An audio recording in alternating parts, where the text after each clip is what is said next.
Itu tuh garapan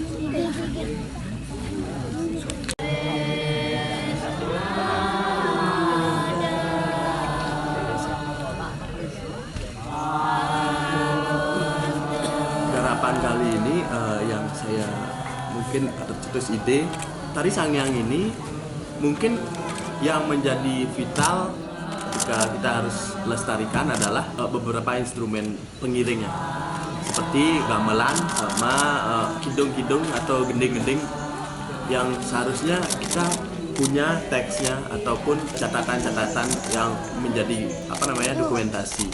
Karena kalau dari segi tarian itu biasanya bergerak bebas karena itu dilakukan dalam keadaan trance atau kesurupan atau kerauhan bahasa Bali.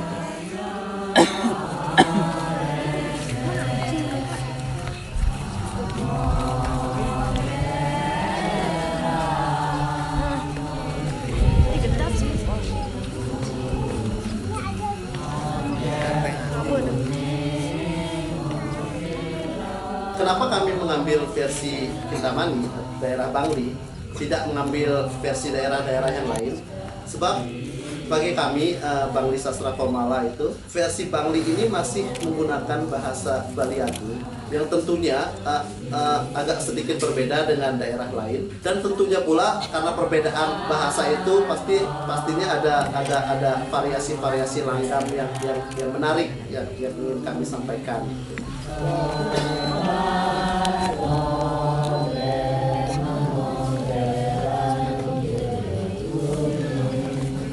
Nah, gending inilah yang menjadi penting karena tanpa gending ini, tarian gending Sangyang ini, Sangyang itu tidak akan berjalan dan tidak juga dalam sisi seninya tidak akan indah.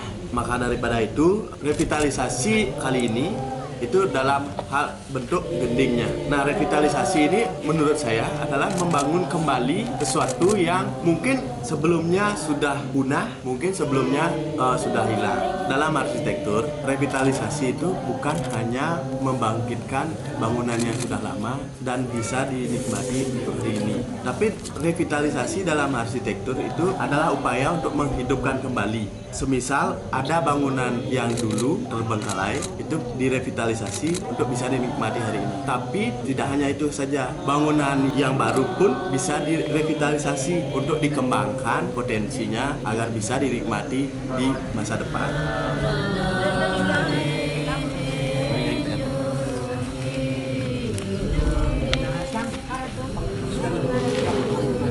Apabila dikaitkan dengan tema yang diusung oleh PKB, di mana PKB sendiri mengusung tema Atma Kerti yang bisa diartikan penyucian jiwa.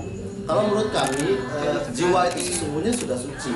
Justru yang membuat kotor itu adalah tubuh itu sendiri. Di mana tubuh itu bisa dari pikiran, bisa dari perasaan, atau dari jasad. Jadi balik lagi dengan konsep Sangyang Dedari ini, menurut kami langgam Sangyang Dedari itulah jiwanya gitu. Jiwa yang suci itu. Jadi tubuh itu kami anggapkan sebagai alat media-media itu. Jadi sebenarnya bagaimana jiwa itu berada di tubuh yang berbeda, tentunya memiliki pandangan yang berbeda pula. Bagaimana nantinya penonton atau penikmat yang bisa merasakan itu. Contohnya ketika di adegan pertama kami mengangkat langgam Sangyang Dedari menurut versi aslinya, tentu di sana akan hadir sakralan tradisi itu sendiri gitu kan. Lalu coba kami pindahkan tubuhnya, lagi-lagi media alatnya, kami gunakan gamelan, tentunya pasti akan menghadirkan suasana yang berbeda pula. Dengan dari jiwa langgam Sangyang Dedari itu ketika ditambahkan dengan media lain, sini gamelan pasti akan menghadirkan suasana yang berbeda. Begitu pula ketika dihadirkan dengan media Eropa, alat-alat Eropa, tentunya juga pasti akan menghadirkan atmosfer yang berbeda. Dan ketika di adegan keempat juga bagaimana akhirnya antara alat Bali dengan alat Barat itu saling bersentuhan, tubuh-tubuh yang saling bersentuhan gitu kan, dan dimasuki satu jiwa yang kami sebut di sini langgam Sangyang Dedari itu. Jadi yang kami ingin tunjukkan bahwa Sangyang Dedari ketika menurut versi asli itu dia akan tetap dengan kesakralannya gitu. Dia akan tetap dengan kesuciannya, dia akan tetap dengan jiwanya gitu. Dan ketika kami angkat dengan media lain, tentu masih dengan jiwa, namun dengan tubuh yang berbeda.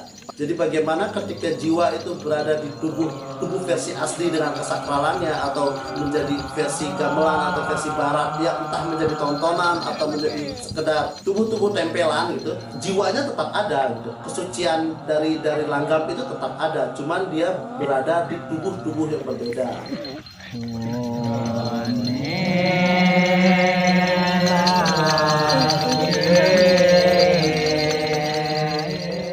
Dalam kasus yang saya alami itu, banyak orang yang ingin mempelajari atau banyak orang yang ingin mengetahui bagaimana tarian sakral ini atau tarian sangyang ini, itu saya tidak bisa menjelaskan secara gamblang karena karena dikeramatkan dan juga disakralkan. Maka daripada itu, ketika saya sudah merevitalisasi gending sangyang ini, itu paling tidak kita sudah terbiasa, masyarakat dan generasi-generasi kita sudah terbiasa dengan nada-nada ataupun lirik dengan suguhan yang baru, dan kita pun menjadi lebih aware dalam memiliki tradisi tarian sangyang ini.